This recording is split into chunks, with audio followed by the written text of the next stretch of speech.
This is the Kremlin, citadel of Russian communism.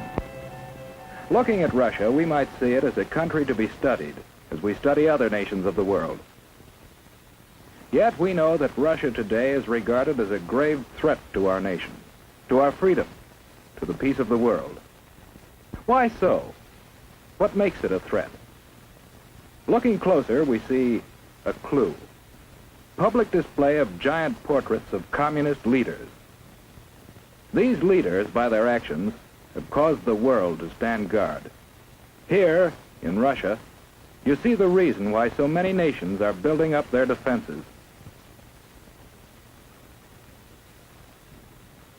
Here, in Russia, you see the reason why we are spending billions of dollars in defense production, why your family is paying the highest taxes in our history. The leaders of Russia tell us their only concern is the defense of their own nation. Is this so? Or are they ambitious for world conquest? Question. A question of communism. Ever hear of Karl Marx? In his mind, communism was born more than 100 years ago. He looked at the world and saw men as divided into two classes, workers and capitalists. In the Communist Manifesto, he called upon the workers, the proletarians, to rise up and overthrow their capitalistic masters. He cried, "The proletarians have nothing to lose but their chains. They have a world to win. Working men of all countries, unite." This was the promise and the challenge of communism. In Russia, the Tsar was the government. To support the wealthy aristocracy, millions of peasants toiled in virtual slavery. The Cossacks, dreaded police of the Tsar, enforced tyrannical laws. Here was fertile ground for the ideas of communism. For here, indeed, the people had nothing to lose but their chains, the chains of the imperial government. In 1914, the Tsar sent his troops into the war that swept Europe. For more than 2 years they fought. While at home, people suffered from shortages, brought about the despotism and corruption of the imperial government. The people grew rebellious. Only a strong army could sustain the Tsar in power. But revolution was preached on the battlefield, too, to an army broken with corruption. Inevitably, the Russian army surrendered. And with the defeated army returning under the banners of revolution, the imperial government fell and revolution reigned. The chains were broken, and in violence was born the government of the proletarians. But a government needs leaders. Ever hear of Nikolai Lenin? He was the first leader of communist Russia. Leon Trotsky was another. Lenin lived but a few years, and out of the vicious struggle for power that followed his death, Joseph Stalin emerged as undisputed leader. Here was a new face, but in the background was an old one, Karl Marx. He established the ultimate aim of communism as world revolution. And the rulers of communist Russia, while firmly establishing their authority at home, created an international organization to stir up revolution throughout the world. Communism was on the march. Stalin was in the Kremlin. But what of the people? The proletarians who had fought to win a new world. Their new world might look promising, but although the land had been taken away from the capitalists, the workers didn't get it.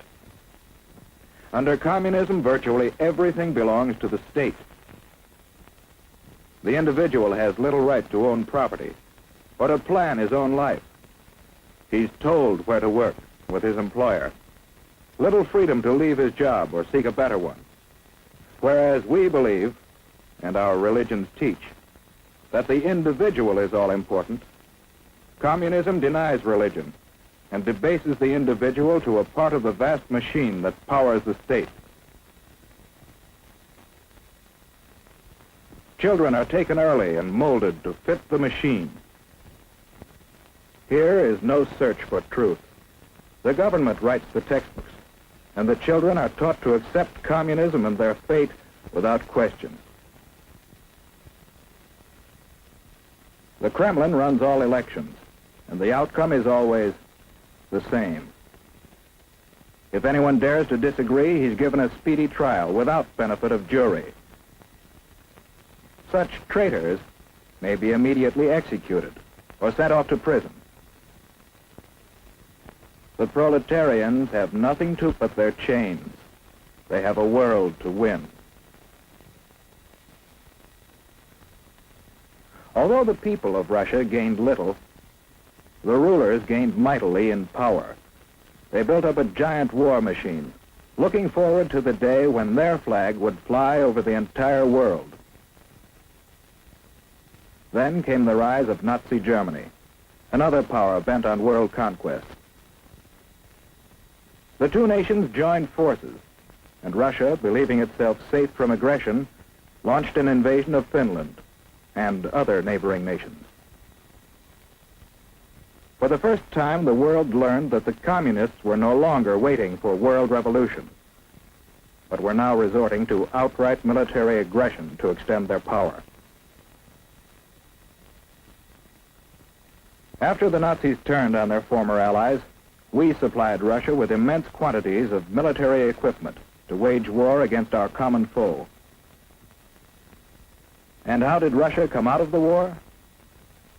In 1917, at the time of the revolution, Russia was already a land of vast area.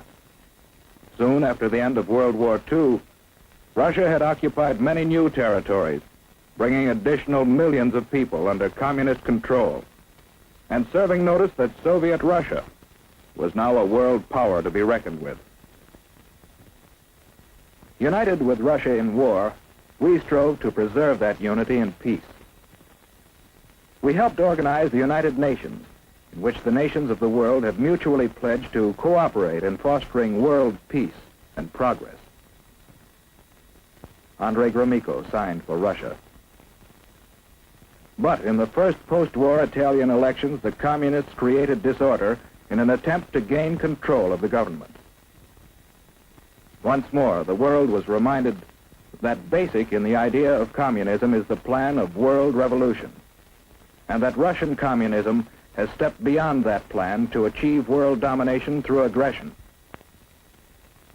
In Indochina and Malaya, communist aggression has incited rebellion against established government. In France, communist aggression has fomented strikes against essential industries in attempts to discredit the free government. In Iran, the communists have incited rioting and have preached hatred and distrust of the Western nations. In Eastern Germany, they have openly opposed the West. In China, the communists have established their own puppet government. In Korea, communist aggression has come into actual combat with forces of the United Nations.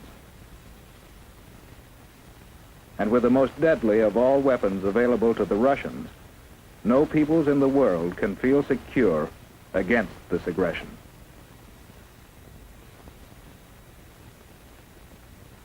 How are we meeting this challenge? Yes, one way is by helping the free world fight starvation and poverty and suffering, conditions that pave the way for communist infiltration.